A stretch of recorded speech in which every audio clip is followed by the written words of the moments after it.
Hello friends, मैं मोहित मिश्रा आज आपके लिए लेके आया हूँ एक लेक्चर जिसमें मैं आज आपको समझाऊंगा कंप्यूटर के बारे में। तो स्टूडेंट्स, जैसा कि मैंने आपको बताया कि आज के लेक्चर में जो बात की जाएगी वो बात की जाएगी कंप्यूटर होता क्या है। तो आज हम सारी चीज़ें बताएंगे, कंप्यूटर कैसे बना, हार्डवेयर कैसे बना, सॉफ्टवेयर कैसे बना, सॉफ्टवेयर को किन किन भागों में डिवाइड किया गया है। तो आज का जो मेन लेक्चर है वो सॉफ्टवेयर्स के ऊपर है। फिलहाल हम तो आपको लेके चलते हैं शुरू से। तो शुरू से बात की जाती है, अधिकतर पूछा जाता है कि कंप्यूटर होता क्या है। तो ध्यान रहे, कंप्यूटर दो चीज़ों का संयोजन होता है। नंबर एक हार्डवेयर और नंबर दो सॉफ्टवेयर। नंबर एक हार्डवेयर, नंबर दो सॉफ्टवेयर। जैसा कि आपको डायग्राम में दिख रहा है, डायग्राम में आपको दिखाया गया है कि एक कंप्यूटर होता है, उसके दो पार्ट्स होते हैं, एक हार्डवेयर होता है, एक सॉफ्टवेयर होता है। तो हार्डवेयर क्या होता है? तो हार्डवेयर के बारे में अगर हम आपको बताएं तो हार्डवेयर कंप्यूटर के वह पार्ट होते हैं जिन्हें आप छू सकते हो, देख सकते हो या महसूस कर सकते हो। फॉर एग्जाम्पल, जैसे कीबोर्ड हो गया, आप कीबोर्ड को छू कर देख सकते हो, महसूस भी कर सकते हो और पता कर सकते हो ये कीबोर्ड्स हैं। ऐसे कीबोर्ड हो गया, मॉनिटर हो गया, प्रिंटर हो गया, प्रोजेक्टर हो गया, प्लॉटर हो गया, हार्ड डिस्क हो गई, रैम हो गई, सीपीयू हो गया, फैन हो गया, मदरबोर्ड हो गया। ये सारे कंप्यूटर के क्या हैं? ये सब कंप्यूटर की हार्डवेयर डिवाइसेस कहलाती हैं। यही बात की जाती है सॉफ्टवेयर की। सॉफ्टवेयर क्या होते हैं? तो अभी आपको ये बात क्लियर समझ में आ गई होगी कि हमारे हार्डवेयर पार्ट होते क्या हैं। तो कंप्यूटर दो चीज़ों का संयोजन होता है, एक तो हार्डवेयर, एक सॉफ्टवेयर। तो हार्डवेयर तो मैंने आपको बता दिया, कंप्यूटर के हार्डवेयर वह होते हैं जो इन्हें आप छू सकते हो, देख सकते हो और महसूस कर सकते हो। नेक्स्ट स्टूडेंट, बात आती है हमारी कि सॉफ्टवेयर क्या होता है। तो सॉफ्टवेयर की बात करें तो सॉफ्टवेयर कंप्यूटर प्रोग्राम का एक सेट होता है। कंप्यूटर प्रोग्रामिंग का एक सेट होता है। प्रोग्रामिंग क्या होता है? आपके सोर्स कोड्स होते हैं जो हाई लेवल लैंग्वेज में बनाए जाते हैं। अब आपके दिमाग में ये ज़रूर विचार आ रहे होंगे कि सर किस प्रकार की हाई लेवल लैंग्वेज की बात कर रहे हैं। तो हमारा जो कंप्यूटर होता है वो हमारा मशीन लैंग्वेज समझता है। जो कंप्यूटर होता है वो कौन सी भाषा समझता है? कंप्यूटर हमारा समझता है मशीन लैंग्वेज। अब जब कंप्यूटर हमारा मशीन लैंग्वेज समझता है तो ये हमारे प्रोग्राम को तो समझता नहीं है, तो इसके लिए एक सॉफ्टवेयर को आवश्यकता होती है। और सॉफ्टवेयर क्या होती है? सॉफ्टवेयर हाई लेवल लैंग्वेज में बनाए जाते हैं।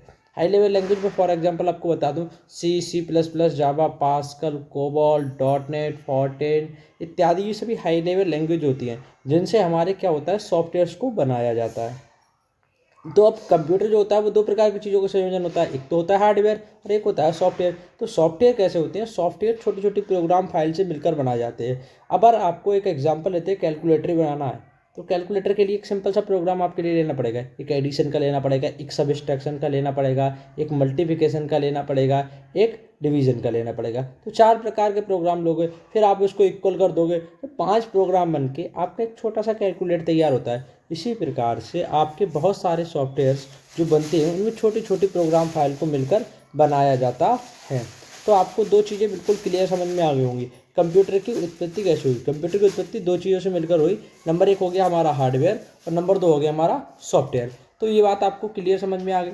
नेक्स्ट स्टूडेंट, चलते हैं कि सॉफ्टवेयर को कितने भागों में वर्गीकृत किया गया है। जिस प्रकार से हमारा कंप्यूटर था उनको दो पार्ट में बनाया गया है, इसी प्रकार से हमारे जो सॉफ्टवेयर्स हैं तो सॉफ्टवेयर्स को भी हमारा दो भागों में बनाया गया है। वैसे भी तो जनरली दो भागों में बनाया गया है, तीन भाग दे देते हैं। तो पहला हो गया हमारा सिस्टम सॉफ्टवेयर और दूसरा हो गया हमारा एप्लीकेशन सॉफ्टवेयर।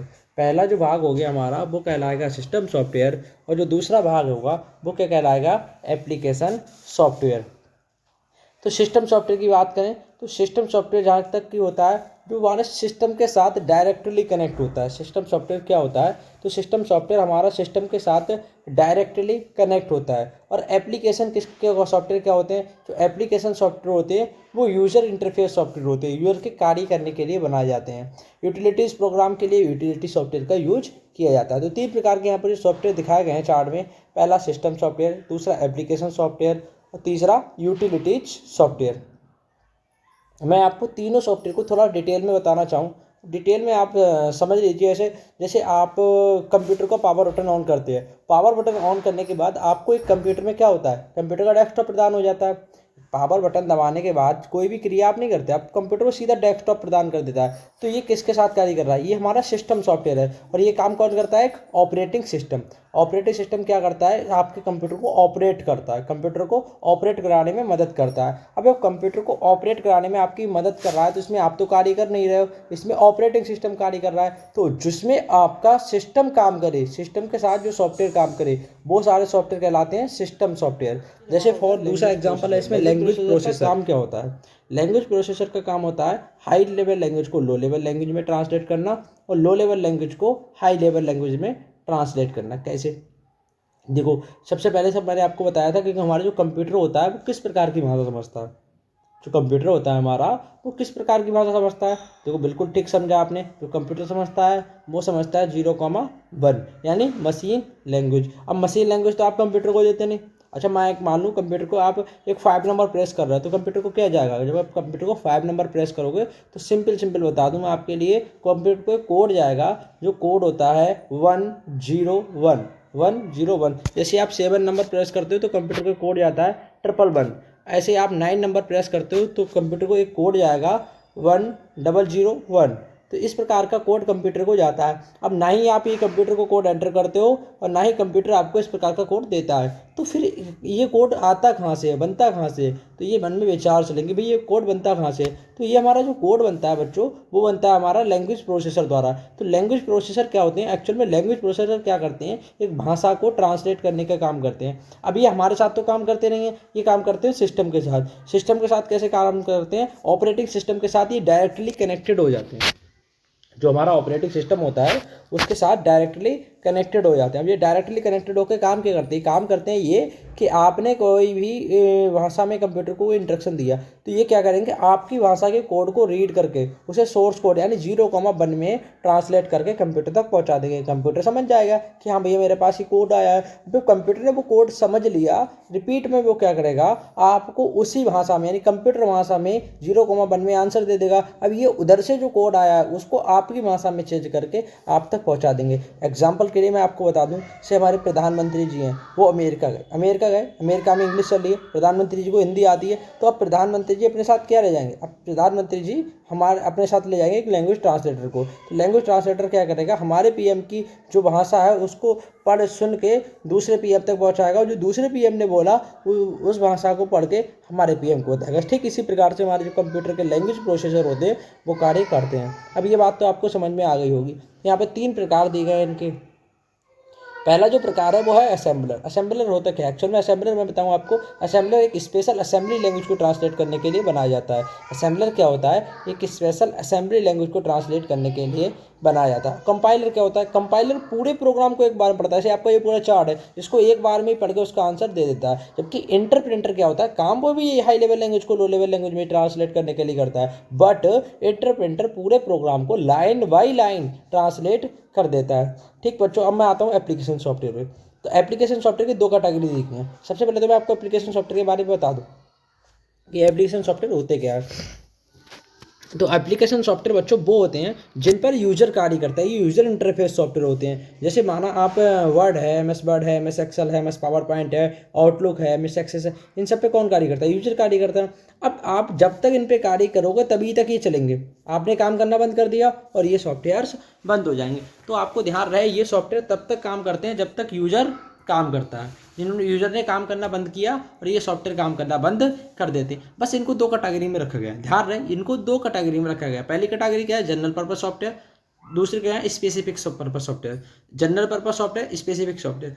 अब जनरल और स्पेसिफिक में आपको छोटा छोटा अंतर बता दूं। जनरल पर्पस सॉफ्टवेयर वह सॉफ्टवेयर होते हैं जो आपके आम काम के लिए बनाए जाते हैं। जैसे डॉक्यूमेंट फाइल बनाने के लिए हो गए, सीट बनाने के लिए हो गए, प्रेजेंटेशन बनाने के लिए जनरल पर्पस सॉफ्टवेयर के अंतर्गत हैं। स्पेसिफिक सॉफ्टवेयर होते हैं जैसे अकाउंटिंग बिलिंग में जो यूज होते हैं। जैसे बिलिंग कोई स्पेशल काम करने के लिए हो गया या फिर आपका कोई कोडिंग करने के लिए हो गया, ये होंगे हमारे स्पेसिफिक सॉफ्टवेयर। तो 2 प्रकार की कैटेगरी के सॉफ्टवेयर होते हैं एप्लीकेशन, एक जनरल पर्पस सॉफ्टवेयर, एक स्पेसिफिक सॉफ्टवेयर। तो मैं यूटिलिटीज प्रोग्राम के बारे में चलूँ तो यूटिलिटीज सॉफ्टवेयर क्या होते हैं? कंप्यूटर के यूटिलिटीज प्रोग्राम को संभालते हैं, तो उन्हें यूटिलिटीज सॉफ्टवेयर कहलाते हैं। अब यहाँ पर 2 सॉफ्टवेयर बचे हुए हैं। आपके दिमाग में रहेगा सर ने 2 सॉफ्टवेयर छुड़वा दिए। जो सिस्टम सॉफ्टवेयर में डिवाइस ड्राइवर और बायोस है। डिवाइस ड्राइवर और बायोस है, ये क्या होते हैं? बायोस का मतलब होता है बच्चों basic input output system. Basic input output system, computer के अंदर जितनी भी बेसिक इनपुट आउटपुट प्रक्रियाएं होती हैं वो बायोस संभालता है। कंप्यूटर के अंदर जितनी भी बेसिक इनपुट आउटपुट प्रक्रियाएं होती हैं वो संभालता है हमारा बायोस। तो बायोस का काम क्या होता है? बेसिक इनपुट आउटपुट सिस्टम को कंट्रोल करना। नेक्स्ट जो आपका पड़ा डिवाइस ड्राइवर। डिवाइस ड्राइवर क्या होता है? डिवाइस ड्राइवर का यूज आप जैसे कंप्यूटर में एक keyboard, mouse, light pen, joystick, OMR, OCR, VCR किसी भी एक डिवाइस को इंसर्ट करोगे तो उसमें लिख के आता है ड्राइवर आर सक्सेसफुली। तो उसमें क्या लिख के आता है? Driver are successfully. तो ध्यान रहे जब आप कहते हो ड्राइवर आर सक्सेसफुली तो सीधी सीधी बात है कि वो बता रहा है कि आपने जो ड्राइवर इंस्टॉल किया है वो सक्सेसफुली इंस्टॉल हो गया है, जो आपने ड्राइवर किया है वो सक्सेसफुली इंस्टॉल हो गया है। तो यहीं पे डिवाइस ड्राइवर का कार्य होता है। डिवाइस ड्राइवर आपके सिस्टम में ड्राइवर को इंस्टॉल करने के लिए और सिस्टम से डिवाइसेस को डायरेक्ट कनेक्टेड करने के लिए काम करता है, इसीलिए ये सिस्टम सॉफ्टवेयर की श्रेणी में आता है। तो मैंने आपके लिए इस पूरे चार्ट में कई चीज़ें बताई, जैसे कंप्यूटर क्या होता है, कंप्यूटर किन किन चीज़ों से मिलकर बना होता है, हार्डवेयर क्या होते हैं, सॉफ्टवेयर क्या होते हैं, सिस्टम सॉफ्टवेयर क्या होते हैं, सिस्टम सॉफ्टवेयर में ऑपरेटिंग सिस्टम क्या होता है, लैंग्वेज प्रोसेसर क्या होता है, डिवाइस ड्राइवर क्या होता है, बायोस क्या होता है, असेंबलर क्या होता है, कंपाइलर क्या होता है, इंटरप्रिंटर क्या होता है, या एप्लीकेशन सॉफ्टवेयर में जनरल पर्पज और स्पेसिफिक सॉफ्टवेयर क्या होते हैं। अगर आपको इनमें से कोई डाउट है तो आप कमेंट कर दें। अगर आपको वीडियो अच्छा लग रहा है तो अपने फ्रेंड्स के साथ शेयर कर दें। फ्रेंड्स, इसमें मैं आपके लिए एक चीज़ और लेके आया हूँ। अभी इसकी वीडियो के बाद मैं आपके लिए नोट्स शेयर करूँगा, तो इसमें पूरी वीडियो में आपको पॉइंट टू पॉइंट पूरी थ्योरी कवर करा दी जाएगी कि हाँ इसमें कैसे करके स्पेसिफिक सॉफ्टवेयर का यूज़ किया गया है, कैसे जनरल पर्पज़ का यूज़ किया गया है, कैसे आपके स्पेसिफिक सॉफ्टवेयर की थ्योरी क्या होती है, जनरल पर्पज़ की थ्योरी क्या होती है। ये सारी चीज़ों की थ्योरी जो है आपको मेरे एप्लीकेशन अल्फा इंस्टीट्यूशन BLY के ऑफिशियल ऐप पर फ्री स्टडी मटेरियल के अंदर मिल जाएगी। अगर आप इनकी थ्योरी लेना चाहते हैं तो आप हमारे ऐप को विजिट कीजिए, प्ले स्टोर पर जाइए। प्ले स्टोर के अंदर आपको हमारा ऐप मिल जाएगा अल्फा इंस्टीट्यूशन BLY, जिसको आप डाउनलोड करके इनकी सारी थ्योरी जान सकते हैं। और साथ ही साथ प्रैक्टिकल में मैंने आपको बता ही दिया चार्ट के जरिए कि ये सॉफ्टवेयर क्या होते हैं। अगर इनकी थ्योरी आप लिखना चाहते हैं तो आप हमारे एप्लीकेशन अल्फा इंस्टीट्यूशन BLY को डाउनलोड कर लीजिए। अगर वीडियो आपको अच्छा लगा है के साथ शेयर कर दीजिए। जय हिंद, मिलते हैं अगली वीडियो में।